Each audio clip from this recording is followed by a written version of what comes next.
Здравейте, хора! Изчакайте малко, си правя камерата. Ето, днес ще направим такава кълъвка за кламер, както казах в предишното ми видео. Ето, кълъвката и кламера. Ако имате кламери, може да си я направите.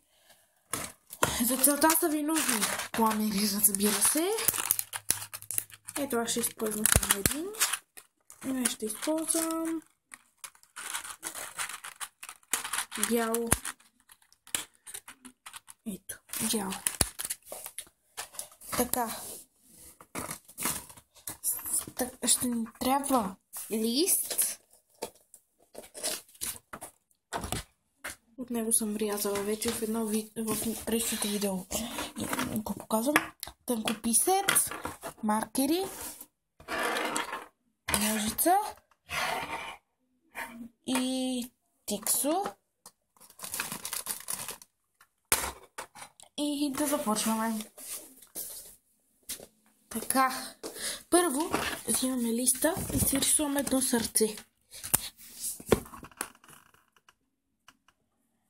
Каквото и да е сърце. После го режеме.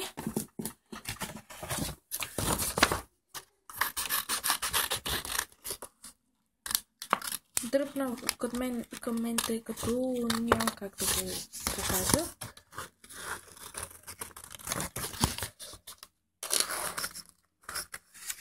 Ако ви е харесало видеото, да ми дадете лайк.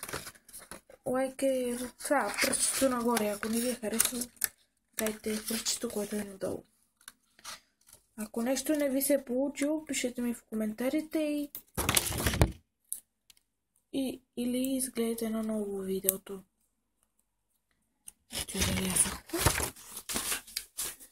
Листа вече не ни трябва. Взимаме розовия маркер, ако искате, разбира се, това да ви е розово, и го оцветявате. Само за това ви трябват маркерите.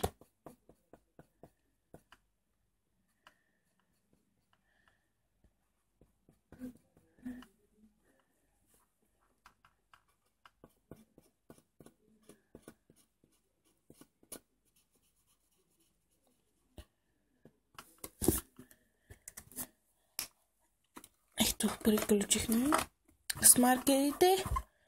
Ето, в тенто ви сърце. Сега го слагате, кламера го слагате ето така. Малко е странен начин с сърце. Такова вчера ми хрумна и реших да направя видео. И увивате така.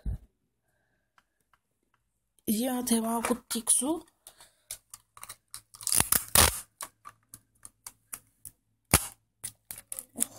Това тиксо нещо им прави номера. Така. Късате тъничко от него. Не се вижда много добре, тъй като е прозрачно. Тъничка линия от него късате. Това няма да ви трябва вече.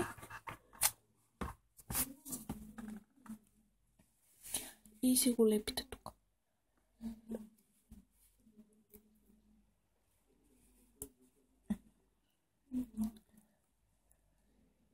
Няма да ви се получат еднакви, но все пак е кълъвчица. И се прави по един и същи начин. Ето я. Кълъвка за кламери. Готови сте. И пак казвам, не забравяйте да... Ако ви е харесало видеото, не забравяйте да ми дадете лайк и да се абонирате на канала ми. И чао!